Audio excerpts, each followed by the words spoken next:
A week ago Wednesday, we lost one of our soldiers, you guys.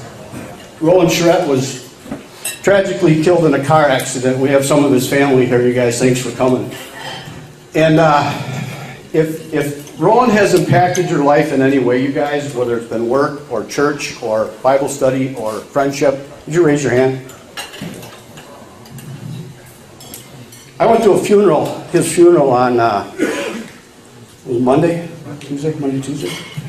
And I've been to a lot of funerals at our church, but the sanctuary was completely packed. We had overflow rows in the back up on the screen, and we had our largest room in our church open, and it was completely packed. And Roland was one of those guys. He touched a lot of lives, and he leaves at home a wonderful wife, Ingrid, and 3 kids. And at the funeral, the girls sang a song, and it was, I don't know how they did it, but it was beautiful. It was beautiful. Roland was an electrician for 27 years, I think. He's helped me with extravaganza with the Booster Club ever since I can remember. You know, the guy always did something for everybody when you needed it. And one of the books that we talk about a lot is Stephen Mansfield, The Book of Manly Men. And in the foreword, the very beginning of that book, Stephen talks about, you know, what's a man, what's a real man. And he compares King David. He uses that comparison for a real man. And I just want to read something, because when I was reading this, I thought of Roland a lot. Few personalities in the Bible are more recognized for their manly qualities than the man after God's own heart, the great King David.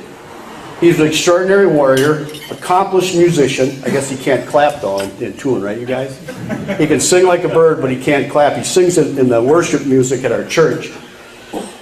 Skilled author, which I read it, or they read his testimony at church. It was phenomenal. A man of great wisdom, and as important, a dutiful shepherd over his father's flock.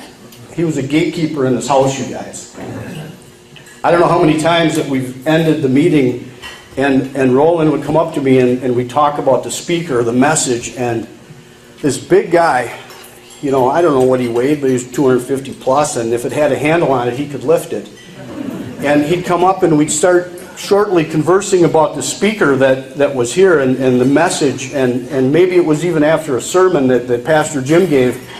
But every time this big hulk of a man would tear up, and he'd start. And I'd probably done the same thing with some of you guys, expressing his passion for his family and his life, and that's who Roland was, and he will not be forgotten. So one of the things we do, and before we do that, I want to read something else. But one of the things we do is, to some of the members and the people that are, some of the guys that come here, we give a Lionhearted Award to somebody that's impacted the family, impacted the community, impacted his friends. And we're going to give one, and I'll have you guys come up in a minute, but we're going to recognize Roland Schaurette for Lionhearted leadership, heroic leadership in family, work, and community. And again, for anybody that knows Roland, man, that was him. You know, I heard he's maybe an intense guy to work for, but he likes the excellence. He likes hard work, and he's not afraid of it. You know, we had, Ryan, you got up and shared as a little boy, you even started impacting your life, and that's who Roland was. But I want to not close with this, but before we give the award away, I just want to read this. This is another excerpt from Stephen Mansfield's book, and it's a poem at the end, and it says, "A man doesn't sulk when another succeeds where his efforts have failed, doesn't keep all his praise for the brother whose glory is publicly hailed, and pass by the weak and the humble as though they were not of his clay. A man doesn't ceaselessly grumble when things are not going his way. A man looks on a woman as tender and gentle and stands at her side, at all times to guard and defend her and never scorn or deride. A man looks on life as a mission to serve just so far as he can. A man holds his noblest ambition on earth is to live as a man." Can I have you guys come up, any of the family members that are here? I'd like to present that to...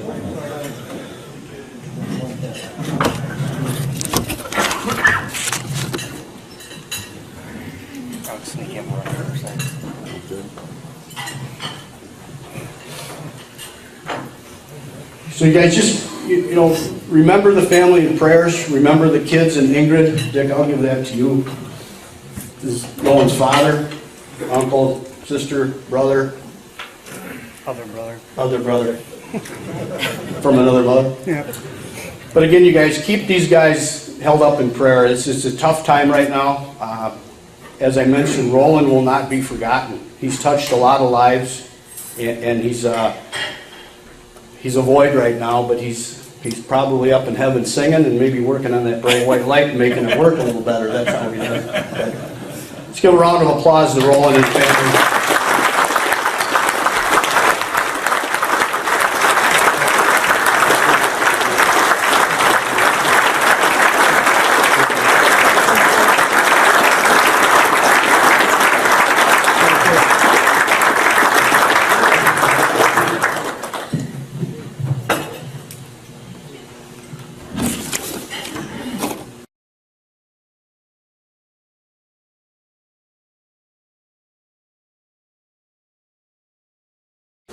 When Keith first put that Armin was going to come and be the speaker, and it's still on there, he wrote he's a public or an organized crime boss.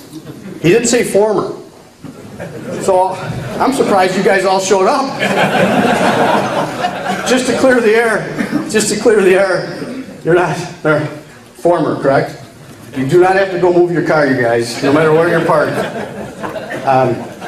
Armin's had a journey in his 36 years. I was visiting with him briefly about parenting, and he recently had a new baby, and we talked about having a baby older in life and younger in life, and he mentioned that at 20 years old, having a baby in his life, that, you know, neither of them may not be alive just because of the journey he's been through. But you hail originally from Iran, correct? And then moved to, ran away to Pakistan, and he is now here. And I just want to have you guys have a little round of applause for Armin, and let's hear his story.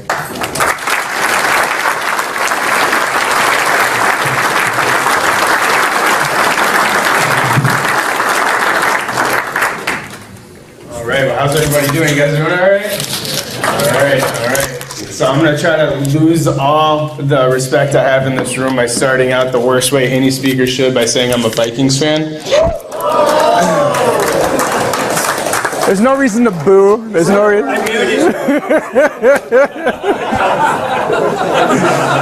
Listen, you guys should be praying for me. It's not like we're going to win a Super Bowl or have ever won a Super Bowl or have any chance of winning a Super Bowl, all right? I'm just trying to get some pity out of you guys, all right? Not booing. It's painful. It's painful, people. I think I watched Aaron Rodgers hoping he's going to get towards the end of the retirement so we can get him for his last year like we did Favre. That might be the only shot at the Super Bowl we get. But I know I got a small amount of time, so I'm going to fly through a little bit of stuff. I'm just going to highlight some stuff in my life, but my life story is not the topic of what we're going to talk about today. So I was born in the Islamic Republic of Iran. I was born right after the Islamic Revolution had taken over the country. It was a very war-torn country. If you were not Muslim, you were not welcomed, and they tried to kill you. I have 13 martyrs in my family. At the age of 6, we escaped Iran. We fled on foot across the desert and climbed a mountain without any climbing gear and went into Pakistan and moved into another Islamic country where we lived there for 17 months until we got a religious refugee pass to any country that would accept us, and it just happened to be the greatest country on the planet, the US of A. When we came here, when we came here, I had to learn my 5th language, which was English, and I had to learn a brand new culture I've never experienced before in my life.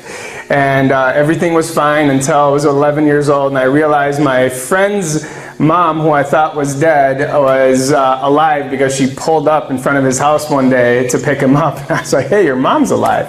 He said, why would my mom be dead? I was like, I never see her.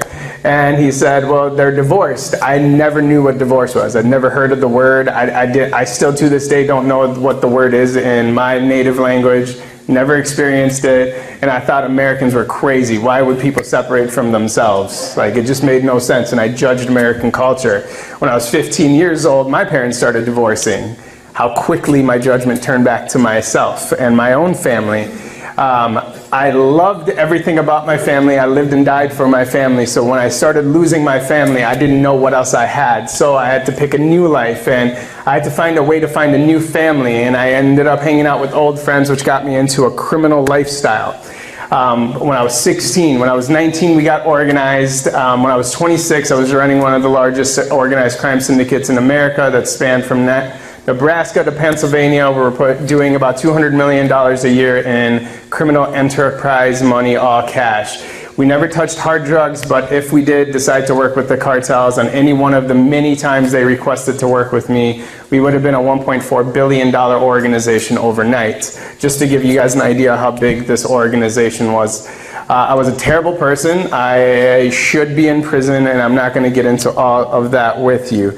I had this miracle story that took place where I ended up becoming a convicted felon. I have the highest federal felony that you can get in the United States of America. I cannot get my record expunged unless the President of the United States signs a piece of paper.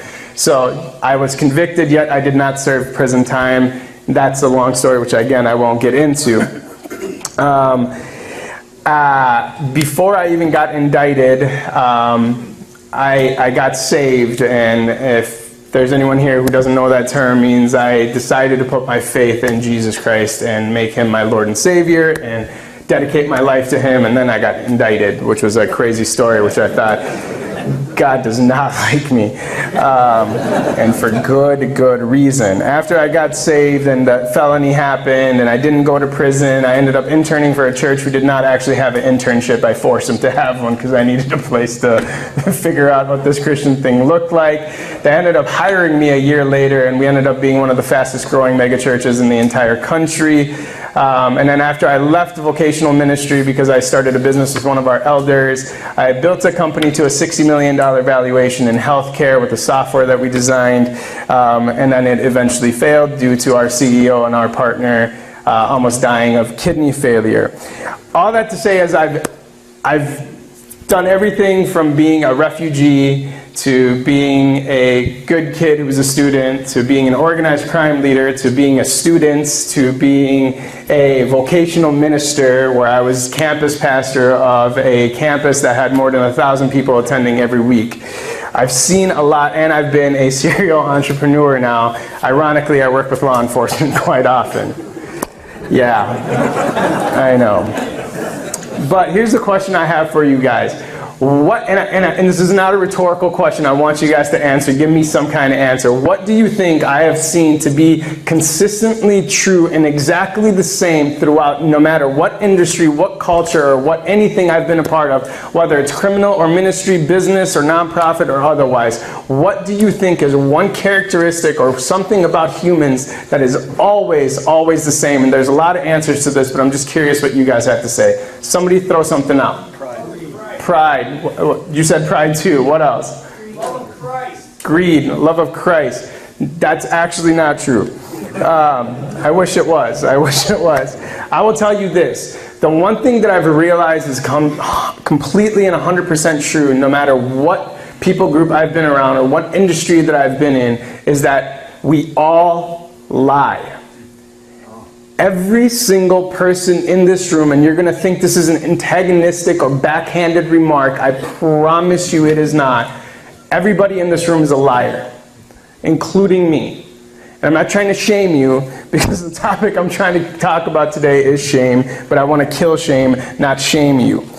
And here's the thing, is that when I call you a liar, I'm not telling you that you're telling people you're 6 feet tall when you're 5'5", not that kind of lying. It's the type of lying that says I lie to myself, I lie to the people around me, and I lie to myself about aspects of who I am and what I'm capable of. And I even lie about my own life. And I think that's something we are all consistent with. And I would even say this, that raw honesty and genuine vulnerability is non-existent for the most part. And this is coming from a guy who's had to live a life of so many lies, where I honestly got so confused that I didn't even know which person I was supposed to be around who, because I had to live so many different lifestyles. And I would say, but I want to ask you this, why do you think everyone lies? And I'm asking you that. Throw out an answer. We're sinners. We're sinners. That's a great answer. One more answer. Self-preservation. Self-preservation. Fantastic answer. So the answer I'm going to give you is actually a scholarly answer based on research done by a group of doctors headed up by a lady named Brené Brown. And she is the foremost thought leader on the topic of shame and vulnerability. And the answer that they came up with is shame. Shame is the number one reason people lie, either to themselves, to other people, or about their own life. Shame is the culprit to every lie that we typically hear in even in Christian circles. I would actually say in Christian circles, there's a weird sense that you have to lie about being a level of righteousness or having a level of holiness that you actually don't have, because you feel like if people don't think that you're a certain type of Christian, that somehow they might dismiss you. So there's a greater burden in Christian circles often, and it's coming from a pastoral experience, I would even say. But I would say this, as people, we don't lie just to lie. We don't keep ourselves closed off just for the sake of being closed off. We don't keep things to ourselves just for the heck of it. We do it because we're ashamed. And when you are shamed, the last thing you're ever going to feel safe is to be vulnerable. And why do we need to be vulnerable? And here's what Brené Brown says. She says, vulnerability is the birthplace of love, belonging, joy, courage, empathy, and creativity. It is the source of hope and empathy, accountability, and authenticity. If we want greater clarity in our purpose or deeper and more meaningful spiritual lives, vulnerability is the path. Now, Brené Brown is a Christian. If you do watch her or read any of her stuff, she loves Jesus, but she swears a little, just a warning. But here's the thing. The things that she's saying is true, and I could biblically back it, but I'm not trying to force my biblical beliefs on you guys, so I'll just keep this as scholarly as I can. But I will say this, and this is, and C.S. Lewis, one of my favorite authors, would agree with this. To love is to be vulnerable. To love is to be vulnerable. If you want to love yourself, vulnerability is key. If you want to love someone else, vulnerability is critical. And if you want to love life itself, vulnerability is essential. But here's this thing. Shame and vulnerability cannot, in any way, shape, or form, coexist. Like light and darkness cannot coexist. Shame and vulnerability cannot coexist in the same body.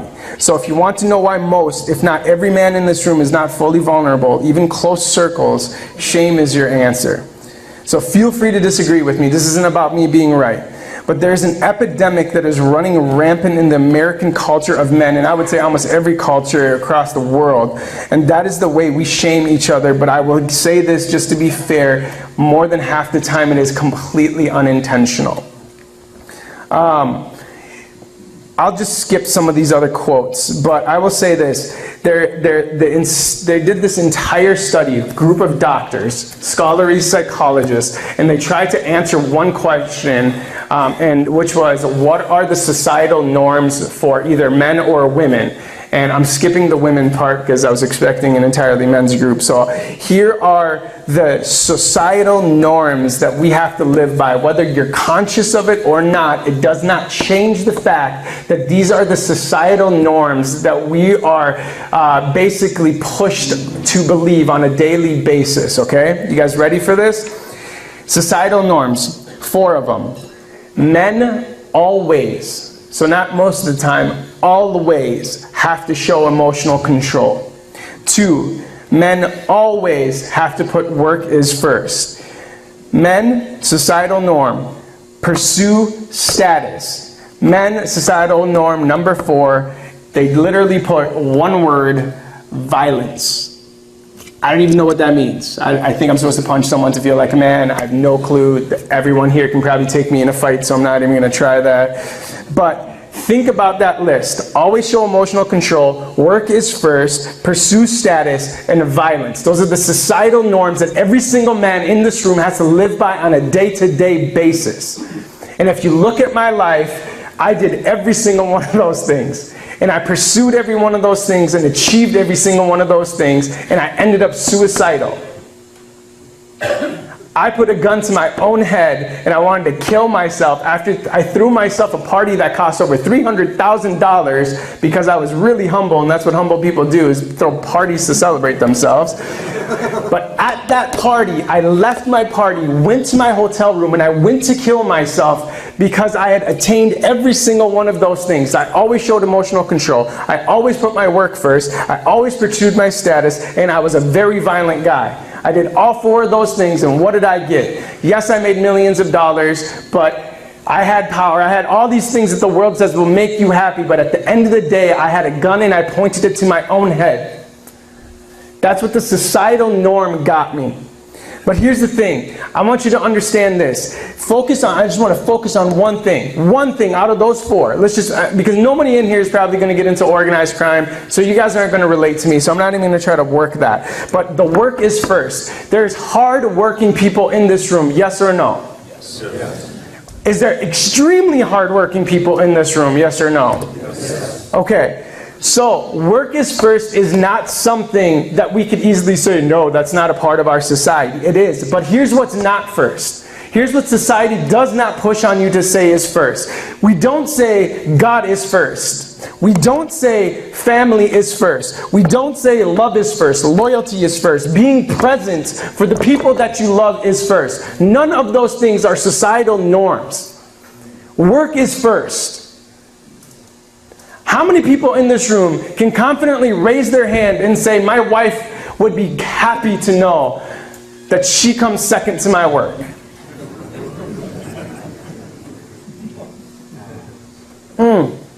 Interesting. How many people can confidently raise their hand and say, my kids would be happy to know that they come second to my work? Huh. Interesting. Do you ever think about this? We have a 56% divorce rate in America, and Christian or unchristian does not change that statistic. Do you ever wonder why we have such a crazy divorce rate? I'm just interpreting something here. Like, yes, there's sin. Yes, there's all sorts of things that we could point to. But when you live in a society that tells you, hey, put your family second, put love second, put loyalty second, put God second, put everything second, but put work first, maybe this is a society filled with people that don't actually want to come second to your work. Maybe that's causing an issue. And I promise this is not going to be a downer message all day long where these guys are already planning on leaving halfway through. They already told me. So I'm okay with it. They gave me a fair warning. I don't judge you guys, I swear. You got 18 minutes to go. All right, perfect. But think, and I won't even give you the research on this, but they actually did, and it feels a little bit morbid, but they did a study of people who were in their deathbeds. I know. Really uplifting story here. But I won't even get into that, but have you ever heard a man, maybe in your own experiences, a man that is in their deathbed who knows they're going to die, regardless of what the issue is that's causing their death, have you ever heard a man say, man, I'm so glad I worked as much as I did? Have you ever heard a man say, man, I'm so glad I spent more time on my job than I did with my family? Have you ever heard a man say, man, I'm so glad I didn't get to see my kids grow up in hundreds of different ways because I was working? Have you ever heard a man in their deathbed actually say they're so glad that they didn't get to spend their time the way that they wanted to and spent it more on their work or their job? It's crazy, right? But we live in a societal norm that says work is first, and I have no idea why. I can't logically process why work should be first. And you know what's crazy? Is statistically, I don't know why that's such a hard word. I swear I speak English. America has now become the #1 most socially isolated country on the planet. And there's actual statistics that they use to measure this. So there's measurements to this. There's a metric to this. How many number of miles do you drive to get to work? How many number of minutes do you spend in a car? How many number of minutes do you spend staring at a screen and not talking? How many number of times do you have people that are not your direct family coming over to your house? How many times do you go to someone else's house? They literally took all these metrics, and there's lots of them, and at the end of the day, we won the gold medal. Not the gold medal I want to win, to be honest. Not that I can win gold medals. But listen, we can all pretend like we're not affected by the pressures of these societal norms that we live by, but that's not the reality, because we are. You can tell me I'm wrong, I won't disagree with you, but I bet you if you analyzed your life, you would probably see otherwise in most people that you see. Now listen, again, I'm not trying to say any of this to shame or condemn. That's not my goal. All I'm trying to do is shed light on something that does not get talked about, especially in male circles, because we're too prideful. How many of you in here have shot a gun before? Legally. 5 hands went down. How many of you guys have aimed at a target and hit a target? Now, how many of you guys would actually be able to shoot a target if you didn't know where the target was or what the target was? My best man at my wedding is a Navy SEAL. 3 of my closest friends are Navy SEALs. And I can promise you, these guys who've done incredible things and served more tours than I can even count and gone to craziest places, they themselves could not shoot a target if they do not know what it is or do not know where it is.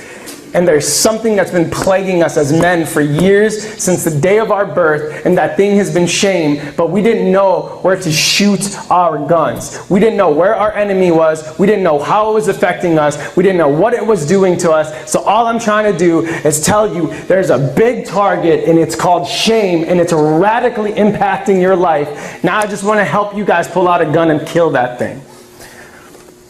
Bad thing for anyone who's got organized crime history to be talking about using.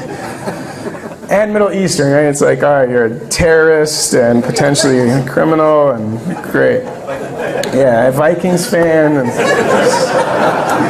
I don't got much going for me today.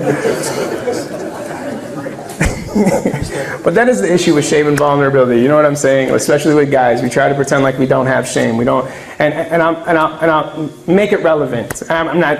Please don't raise your hand. What percentage of men do you guys think deal with pornography? Throw out a percentage. 70? Someone else throw out a percentage. 50. It's in the 90s. It's in the 90s.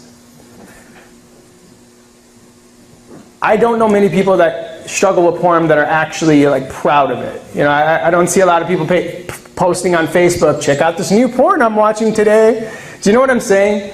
It's not something that people are very excited to share about. Lust is a real struggle, but it causes a lot of shame. Anger is a real struggle, and it causes a lot of shame. The thoughts that you have cause a lot of shame. There is so much that takes place in a man's life that causes a lot of shame, and that shame, more often than not, causes you to hide yourself in a closet where people don't actually get to know who you really are. And here's the thing.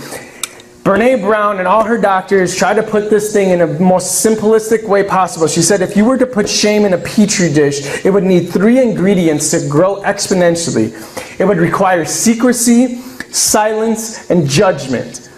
One more time. If you were to put shame in a petri dish, it would need these 3 ingredients to grow exponentially without stop. It would just keep growing and constantly getting worse regardless of your age. It would require secrecy, it would require silence, and it would require judgment. And understand, judgment goes multiple ways. You get judged, you judge people, and you judge yourself. And the third one is the thing that you judge the most, yourself. You judge yourself more than anything else. And that's how shame works. Just remember, all I'm giving is information. So then they went to ask a different question. They said, so what? If we're dealing with this crazy epidemic of people being shamed and hiding in these closets, and all their sin is growing, and all these issues are growing, where we have literally, even in the church world, one of the most significant senior pastors who planted a church that blew up, that became on New York Times cover. He had a phone directly to the President of the United States that was dedicated to him and the President. This guy fell so hard, he got publicly caught being in a motel room with the 18-year-old male prostitute doing meth off his back. We can sit here and pretend like our own faith can stop us from falling apart, but it cannot. If we are not willing to talk about the things that bring us down, if we allow our shame to carry us, if we allow our shame to hide us, if we allow our shame to put us in some corner that no one can see us and no one can relate to us, we do not stand a chance against the urges of sin and about the powers of hell. It is impossible. You cannot do this by yourself. I don't care how strong you think you are, how many guns you have, how many pounds you can bench press. None of that makes a difference. Your money doesn't make a difference. Your title doesn't make a difference. Your isolation makes a difference. The more isolated you are, the more vulnerable that you are, and in the wrong way. But here's the thing. Here's the thing. They asked the question, so what is the antidote to shame? And they gave one word. What do you think that word was? Someone guess. What's the antidote to shame? Vulnerability. Vulnerability, that's a great one. But how do you become vulnerable? Someone else guess. Truth. Truth. Here's the answer. And oh my gosh, this is so biblical, but I'm not going to preach to you guys as much as I want to. One word. Empathy. The antidote to shame is empathy. And why does empathy even matter when I'm talking about vulnerability? I'll tell you. They figured out what are the two most powerful words a human being in a struggle can hear. What do you think those two words are? Sorry. I'm sorry, that's good. One more guess. I understand. I understand. That's a really good guess. You know what it was? It was me too. Me too. A group of doctors and scholars get together to try to do some scientific research. And they came up with two words that equal 5 letters. Me too. Two most powerful words a human being who is in the middle of a struggle can fear from another human being is me too. So what does that look like? What does that look like? You tried to read your Bible last night and you fell asleep. Literally happened to me last night. Me too. I'm actually not kidding. That's what happened to me. You get angry, you have a temper, me too. You struggle with lust in some kind of way, no joke, me too. Me too. That's why I have accountability in my life, because I actually do struggle with it. And I don't pretend like I don't. Me too. You were driving the other day and you had your kid in the backseat of your car and some little college kid cut you off and you got so raging mad you wanted to get out of your car and pull him out and beat the crap out of him. Me too. That actually happened to me. But I have a Jesus fish on the back of my car and I thought the hypocrisy was so thick and heavy that I literally stopped myself because of that fish. Me too. Me too. But the reality is, we have to have a group, a culture of people who are actually willing to say, me too. You know what's crazy about the culture that I'm ingrained in right now, which is the Christian faith, which I absolutely love and highly recommend to anyone if you actually want some real hope in your life. You know what the two most common words a Christian will tell you if you tell them you're struggling? Do you know what it is? Someone guess. One guess. Pray with you. You know, it's actually you should. Most common response that you will hear from a Christian when you tell them that you're struggling, they'll tell you what you should do. Let me give you guys some mind-altering, paradigm-shifting, just thoughts from me. If someone is an alcoholic, I promise you more than likely they know that they should not drink. I know, that's radical. That's radical. If they're addicted to drugs, I promise you they know they probably should not continue to do drugs. If they're violent and they keep going to jail for it, I promise you they know they should stop being violent. They know the shoulds. It doesn't change anything. It doesn't change anything. People who are in the middle of struggle need something else. They need to know that one, they can be vulnerable, and two, that the person that they're being vulnerable with is willing to just say, me too. Me too. Me too. They don't want to know why you're superior to them. They don't want to know why you're holier than them. They don't want to know why you're more righteous than them. They don't want to know why you're better than them. They just want to know that you can empathize with them. Vulnerability and empathy need to go hand in hand. And if we proclaim any faith in Jesus, then you got to understand empathy is a part of it. It's all over the Bible. It's all over the life of Jesus. We can't deny it. We have to be empathetic, not holier than thou. Do you hear me? I'm not trying to shame you. I'm just trying to tell, I'm heart to heart. All I'm trying to do is I'm trying to give you guys a tool to break out of whatever cycle of shame that you might be in. Look, if we want a real chance of being able to enjoy the success of our lives, if we want a real chance of truly being happy, if we want a real chance of truly being content, and if we want a real chance of being able to persevere through all the failures, all the mistakes, all the ups and downs, and all the challenges that we will face, we have to, absolutely have to, have the type of people that can carry us through all of it. We need people. I believe this. I'm sorry for pimping out my faith to anyone who's not a Christian here. But if you are a Christian here, I wholeheartedly believe that the currency of the kingdom of God is relationships. And I want you to look around in this room. There's a group of leaders that have gone out of their way to create something like this, and it's not for their own entertainment or because they have nothing better to do with their time. They wanted to create something where there's people who understand each other, that are willing to sit around the table with each other, break bread with each other, and talk real talk. The most powerful experiences you will have in your life are with the people sitting in the table with you right now. I don't even care if you don't know them. But you're here to get to know them.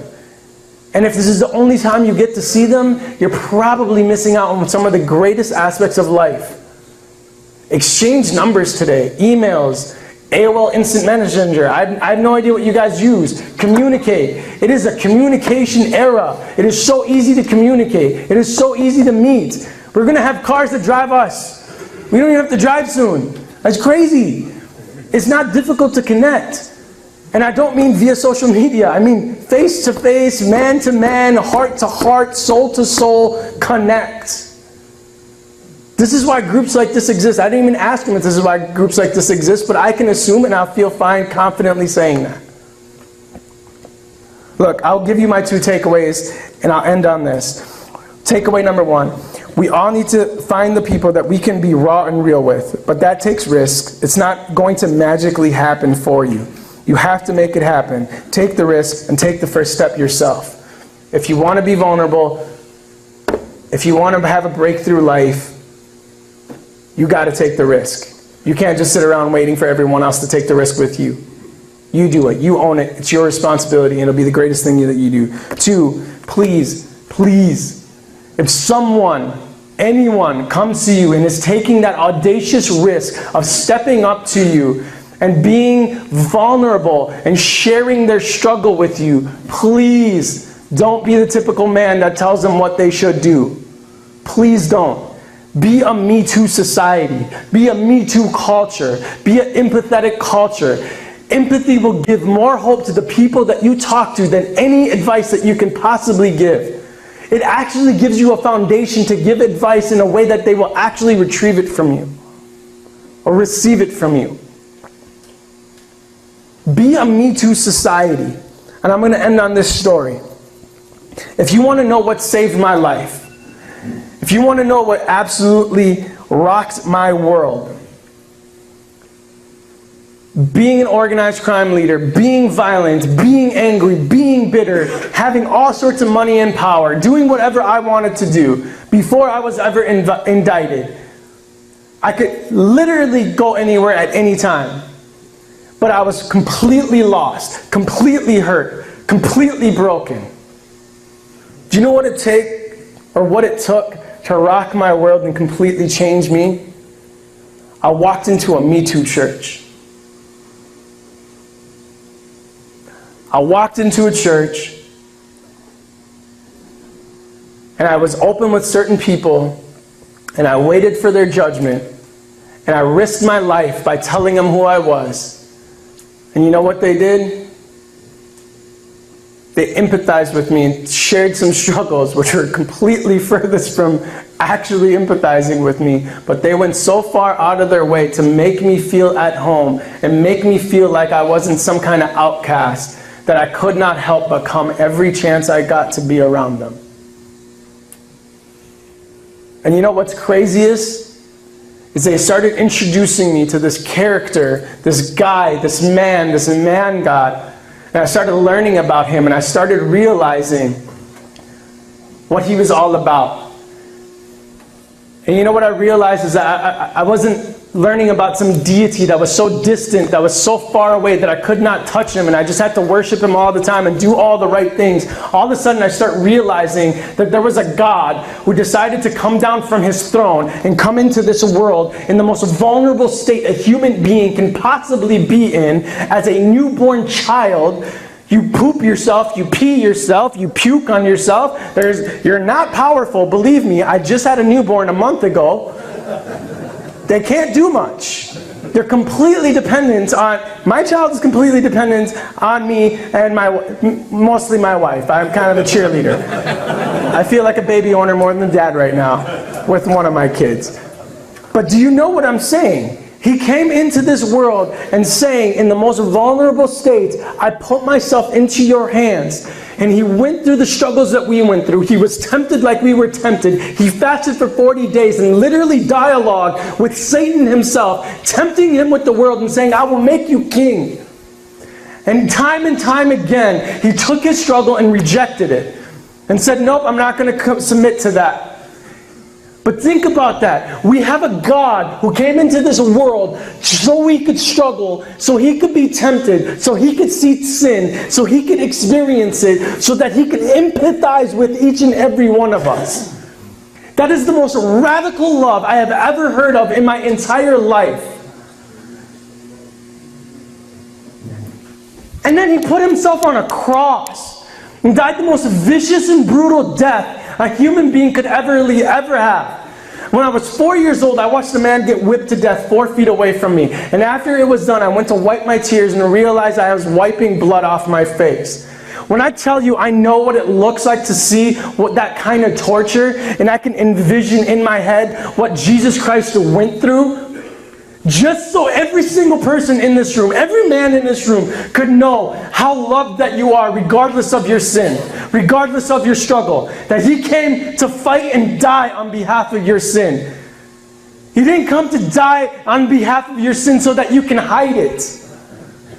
So you could tuck it away in some closet and pretend like it doesn't exist. He died on that cross. He was tortured. He was brutally tortured. He bled for us so that each and every single one of us in this room could have the power, could have the confidence, to have the audacity to sit with one another and truly say, I struggle.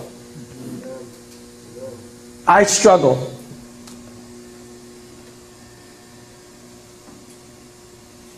I don't know where you guys are at right now. I don't know where you're at in life. I don't know where you're at in faith. And I'm sorry, man, I shouldn't say I'm sorry. I'm not sorry to do this. If you have yet to have that invitation to Jesus and say, God, I need you in my life to truly do this right, to truly find joy, to truly find happiness, to truly find love, I promise you, the greatest decision that you will ever make is having that invitation go out to God, go out to Jesus, and say, I need you. I invite you. I want you. It will be the most radical change in your life that you have ever seen, and it will be the greatest relationships that will ever come into your life. And I promise you, it will be transformation. Is it okay to pray for you guys? Amen. Can I pray for you guys? All right, close your eyes. Let's just pray quick. Jesus, I know every single person in this room is here because of divine ordination. You have brought them here for a specific time, for a specific reason. You have purpose in everything that you do. And you have a purpose in every single person's life.